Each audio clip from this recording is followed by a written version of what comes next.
Good evening, this is Brass Tacks. I'm Zakka Jacob. Air India, the Maharaja of the Indian skies, has placed an order of royal proportions with plane manufacturers Airbus and Boeing. It plans to buy 470 aircraft, 250 of them from Airbus and 220 of them from Boeing over the next 5 years. This is the biggest deal in aviation history.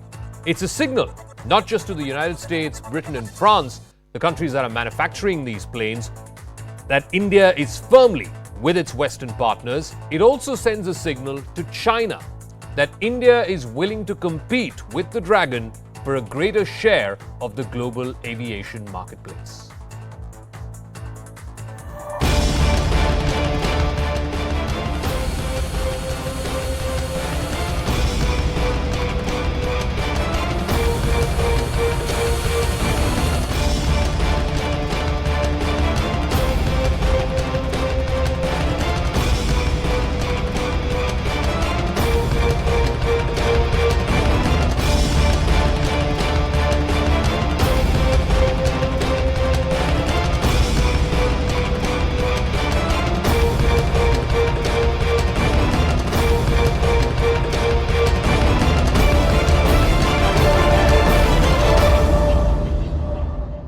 All right, so Air India has signed this Maharaja of a deal to buy 470 aircraft from Boeing and Airbus. Let's break down the fine print of this deal. So what is it that Air India is buying from Airbus?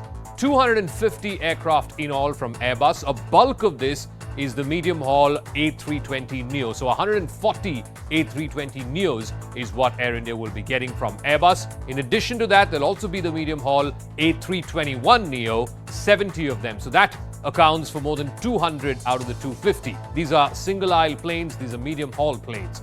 Then you have the wide-bodied, long-haul planes, A350-1000s, there's going to be 34 of them, and another 6 A350-900. So 40 wide-bodied, long-haul flights, hoping that Air India can fly direct to the United States and to Australia and other far-flung places. From Boeing, it's 220 aircraft. Again, a bulk of them will be the medium-range flights, B737 MAX. 190 out of the 220 will be the B737.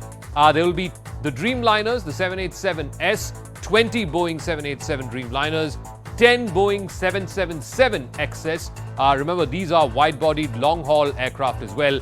And there is an option for an additional 50 737 MAXs and 20 787S Dreamliners that can be expanded with Boeing.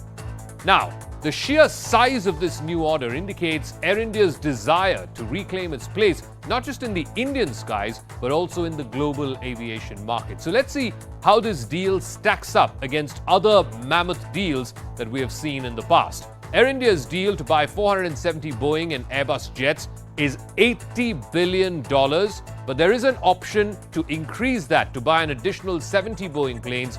If that were to happen over the next 5 years, this deal would be upwards of $100 billion, making it the largest in aviation history. The closest that we saw was what happened with Emirates. This was in 2013. It bought 150 Boeing 777s and 50 Airbus A380s. That deal was worth $100 billion. In 2017, you had Indigo Airlines ordering 430 Airbus A320neos. That was about just a shade under $50 billion. And if you go back all the way to 2011, American Airlines bought 260 Airbus and 200 Boeing planes for just a shade under $40 billion. This was more than 10 years ago. The size of the deal aside, it is also a game changer on multiple fronts. It is more than just a commercial deal, it's a strategic one, and here's why. It signals India's rise as a global power and will further cater to the country's expansive domestic flyer base as well as the vast diaspora that are traveling internationally. It cements India's growing influence on the world map. It will help strengthen its ties with the US, UK, and France. It could also lead to some industrial spin-offs. India is the world's fastest growing aviation market, and this deal will help India get a much bigger footprint in the aviation skies. Air India's dream of dominating the global skies has also well and truly taken off with this deal. It can in fact help modernize the fleet of the former national air carrier. Now, it will also help counter the kind of dominance that we have seen of the Middle Eastern carriers whether it's Emirates, Etihad, or even Qatar Airways. Prime Minister Narendra Modi speaking at that video conference, which was also attended by the French President Emmanuel Macron, as well as leaders of Tata Sons and the Airbus company. He hailed this historic deal and said that India will soon become the third biggest aviation market in the world. निकट भविष्य में Bharat aviation sector में विश्व का तीसरा सबसे बड़ा market बनने जा रहा है। कई आकलनों के अनुसार भारत को अगले 15 वर्षों में 2000 से अधिक विमानों की आवश्यकता होगी। आज की ऐतिहासिक घोषणा इस बढ़ती मांग को पूरा करने में सहायक होगी। भारत की make in India, make for the world vision के तहत एरोस्पेस मैन्युफैक्चरिंग में अनेक नए अवसर खुल रहे हैं। So US President Joe Biden, French President Emmanuel Macron, and UK Prime Minister Rishi Sunak have all hailed the Air India deal, and with good reason, because it vastly benefits all three countries. Let's break that down for you. For the United States, this deal will create 1 million jobs in 44 out of the 50 states.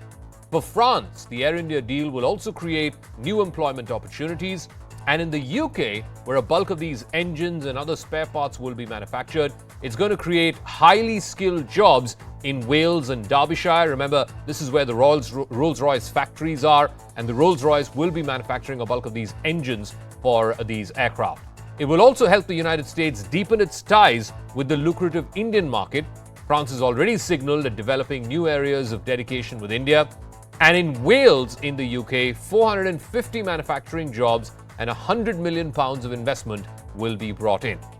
For the United States, the deal will help boost the India-US Comprehensive Global Strategic Partnership. French aerospace manufacturer of the engine, Safran, will be setting up a facility here in India to service these jet engines. And a big portion of manufacturing of new aircraft will take place in the UK.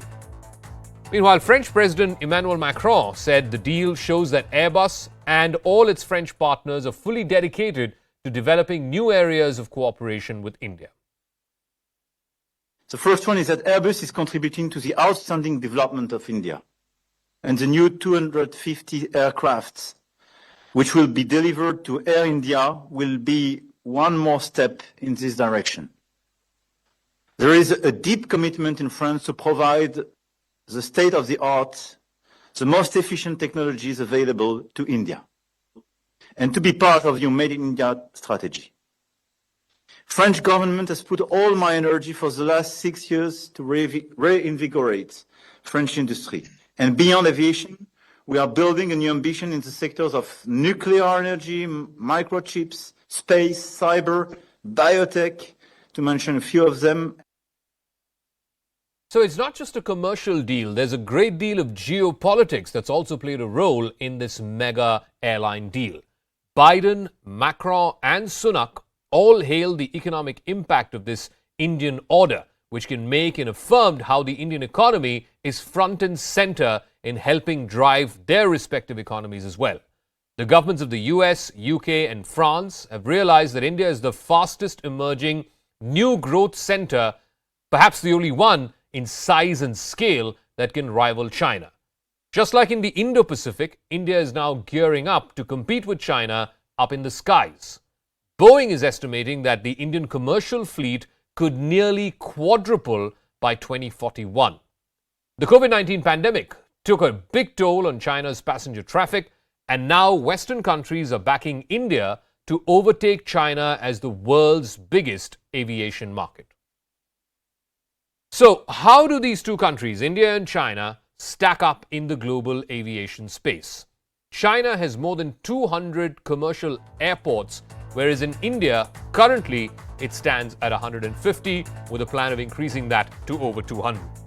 In 2019, before the pandemic struck, domestic passenger traffic in China was 600 million, whereas in India, it was about a third of that at 250 million. That same year, International passenger traffic in China was 150 million, whereas for India, it was only 70 million. But then the pandemic happened, and that completely changed the dynamics of passenger traffic. In India, the number of passengers has pretty much come back to pre-pandemic levels, but China, despite the little bump that we saw during the Spring Festival holiday a few weeks ago, it is nowhere close to the 2019 air passenger traffic numbers. Now, one of the biggest hits, it's not just China, there is other geopolitics at play here as well, because one of the biggest hits because of this deal is going to be the Middle Eastern airlines. Emirates, the national carrier of the UAE, carried a little over 2 million passengers from India to Europe and North America between April 2019 and March 2020. That's when the pandemic hit. That represented almost 20% market share for this route. So 1 in 5 Indians who were flying out of the country to go to Europe or to America were going through Emirates. Etihad Airways from Abu Dhabi, they carried about 700,000 passengers from India to Europe and North America in that same time period. That accounts for 6% market share for that route. And Qatar Airways, based in Doha, they flew a little over 1.1 lakh passengers from India to Europe and North America in that same time period between April 2019 and March 2020, just before the pandemic hit. This represented a 9% market share for the route. So basically, if you take the 3 Middle Eastern airlines altogether, Emirates, Etihad and Qatar, they accounted for more than a third, which means 3 out of 10 passengers, Indian passengers who were flying out of India to go to either the United States or Canada or any country in Europe were flying a Middle Eastern airline. That Air India is hoping will change with this deal.